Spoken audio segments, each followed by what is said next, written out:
महाभारत के युद्ध के उपरांत जब युधिष्ठिर का राज्याभिषेक हुआ तब श्री कृष्ण और गांधारी के मध्य गांधारी के श्राप को लेकर एक संवाद हुआ, जिसमें श्री कृष्ण कहते हैं कि आपका श्राप समय का चक्र मात्र है, जिसमें मुझे भी अपने कर्मों का फल भोगना होगा। यह चक्र राजा को रंक बनाता है और रंक को राजा। आने वाला युग कलयुग होगा, अराजकता का युग, असत्य और अंधकार का युग, कथनी और करनी में अकल्पनीय अंतर का युग, जब ज्ञानी शोषक हो जाएंगे। हाँ। पुरानी भाषा में लेविन को क्या कहते थे? मेरे को नहीं पता, कुछ कहते होंगे शायद। वैश्यालय। और अज्ञानी यशस्वी। सिस्टम जब संसार में स्वार्थ चरम पर होगा और परमार्थ समाप्त हो जाएगा। अन्न के भंडार होंगे लेकिन भूख नहीं मिटेगी, जल के सागर होंगे लेकिन प्यास नहीं बुझेगी। असमानता चरम पर पहुंच जाएगी। काम, क्रोध, मोह, मद, लोभ, ईर्ष्या, आलस्य जैसे राक्षस मनुष्य को निगल जाएंगे। जीवन के मूल्य और आदर्श समाप्त हो जाएंगे। उस समय मैं धर्म का सारथी बनूंगा। वैसे देखा जाए तो महाभारत हो या रामायण, इन दोनों ही महागाथाओं का प्रमुख कारण स्त्री का अपमान ही था। हमारे पवित्र ग्रंथ कहते हैं कि जहाँ नारी की पूजा होती है वहाँ देवताओं का वास होता है। साथ ही हमारे ग्रंथ यह भी कहते हैं कि अतिथि देवो भव। अब मुद्दा यह है कि इतनी कहानी क्यों, इतना ज्ञान क्यों? दरअसल ये दोनों ही मुद्दे एक ही घटना से संबंधित है। घटना लगभग 24 अक्टूबर 2025 की है, जब इंदौर में भारत और ऑस्ट्रेलिया के मध्य मैच खेला जा रहा था, वर्ल्ड कप इंटरनेशनल। और इसमें ऑस्ट्रेलिया की महिला क्रिकेट टीम वर्ल्ड कप के दौरान इंदौर क्षेत्र के विजय नगर क्षेत्र में रुकी थी। और यहाँ पे हमने देखा कि दो ऑस्ट्रेलियन महिलाओं के साथ होटल से कैफ़े जाते वक्त बदसलूकी हुई। रास्ते में एक मोटरसाइकिल सवार युवक उनके पीछे आया। उसने पहले सेल्फी लेने का बहाना बनाया, लेकिन जैसे ही खिलाड़ी आगे बढ़े तब उसने उनमें से एक को अनुचित तरीके से छूने का प्रयास किया, या कहें कि छू लिया। खिलाड़ी तुरंत होटल वापस लौटी और टीम प्रबंध को सूचना दी। इस पे पुलिस की कार्रवाई बहुत त्वरित हुई। होटल प्रबंधन ने इंदौर पुलिस को तुरंत सूचना दी और पुलिस ने सीसीटीवी फुटेज की जांच की और आरोपी की पहचान हो गई।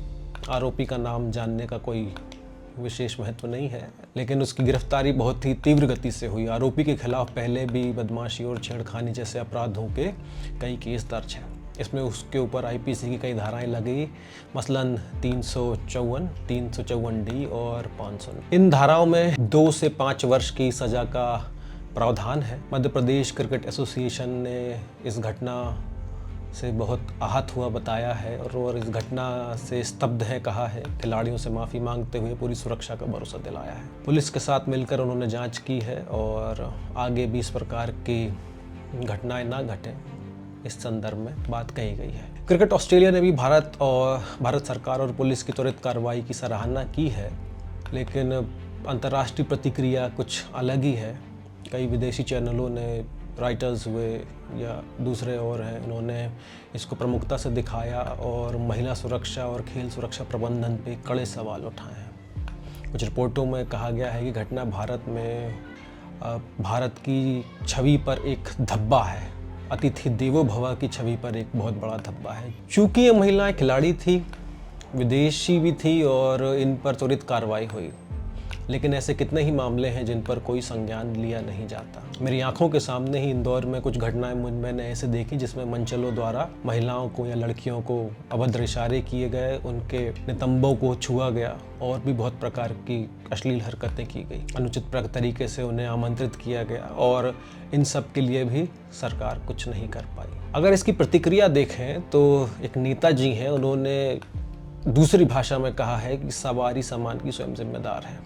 उन्होंने एक एग्जाम्पल देते हुए कहा कि मैं लंदन में था और वहाँ पे एक फुटबॉलर के कपड़े फाड़ दिए थे, लेकिन दोस्तों 10 में से 9 लोगों से अगर आप भारत की महिला क्रिकेटर्स के नाम जानेंगे तो उसमें से शायद ही कोई पूरे नाम बता पाएगा, एक आध दो नाम को छोड़ दिया जाए तो ऑस्ट्रेलियन प्लेयर्स जिनको हम जानते भी नहीं, उनके साथ सेल्फी लेने वाली बात कहाँ से आई? अब याद करें, प्रारंभ में कही गई श्री कृष्ण की वही बात कि कलयुग आएगा और ज्ञानी शोषक हो जाएंगे और अज्ञानी यशस्वी। दोस्तों, इस प्रकार की घटना पे हर तरीके से प्रतिबंध लगाना चाहिए और ये प्रतिबंध सामाजिक होना चाहिए, ना कि कानूनी। ये घटना केवल एक छेड़छाड़ का मामला नहीं है, बल्कि यह याद दिलाती है कि महिलाओं की सुरक्षा केवल शब्दों में नहीं बल्कि हर गली, सड़क और शहर में सुनिश्चित होनी चाहिए। विदेशी खिलाड़ी जब भारत आते हैं तब वे हमारे देश की संस्कृति और सुरक्षा से भी परिचित होते हैं।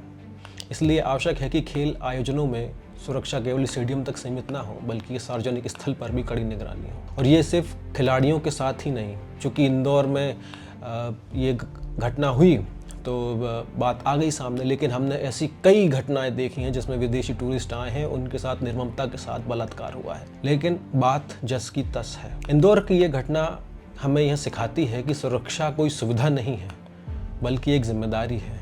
ये जिम्मेदारी उन लोगों के कंधों पर सौंपी गई है जो हमसे मत लेते हैं। वो हमारे आला अधिकारी नहीं हैं, वो हमारे माई बाप नहीं हैं। हम मतदान करते हैं। तो अब इस घटना का क्या होगा ये तो राम ही जाने, लेकिन आने वाले समय में मुझे उम्मीद है कि इस प्रकार की बयानबाजी ना होगी और खिलाड़ियों के साथ वो व्यवहार होगा, साथ ही कोई भी हो उनके साथ उचित व्यवहार होगा और महिला सुरक्षा पर और ध्यान दिया जाएगा। मैं हूं आपका दोस्त मोहनीश।